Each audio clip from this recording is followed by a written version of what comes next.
कर्नाटक की प्राचीन भूमि में बदामी की रगड़ धरती पर एक राजा की विरासत आज भी जिंदा है।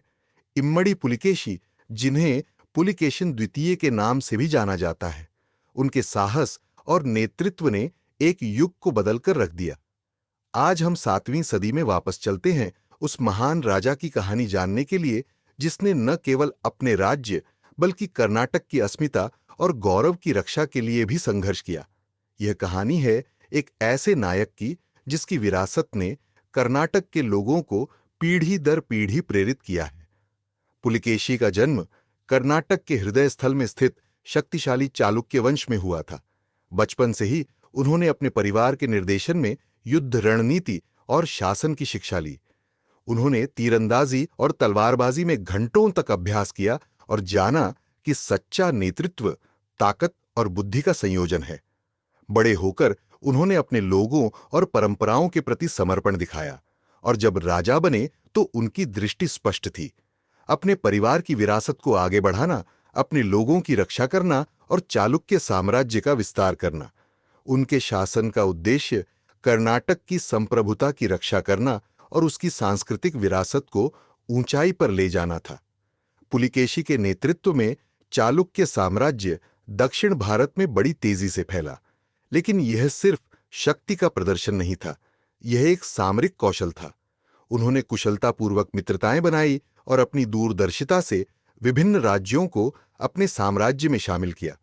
उनका उद्देश्य स्पष्ट था, दक्षिण के राज्यों को एकता और ताकत के सूत्र में पिरोना।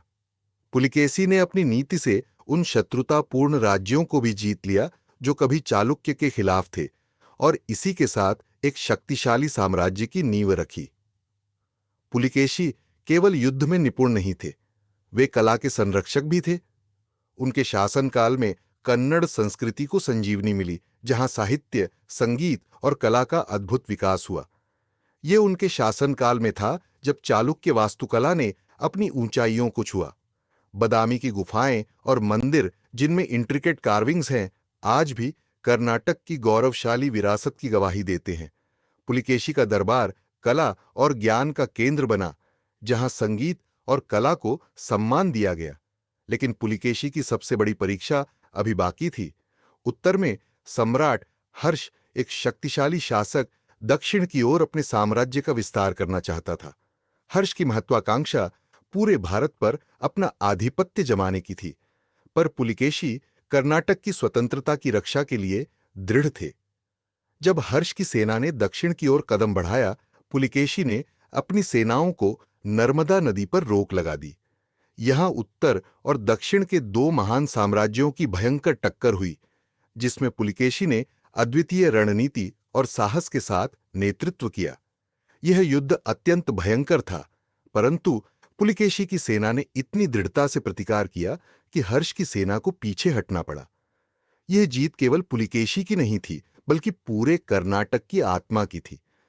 इस ऐतिहासिक युद्ध में हर्ष के सपनों को ध्वस्त कर पुलिकेशी ने कर्नाटक की संप्रभुता की रक्षा की और दक्षिण पथ पृथ्वी वल्लभ, दक्षिण की भूमि का स्वामी, की उपाधि प्राप्त की।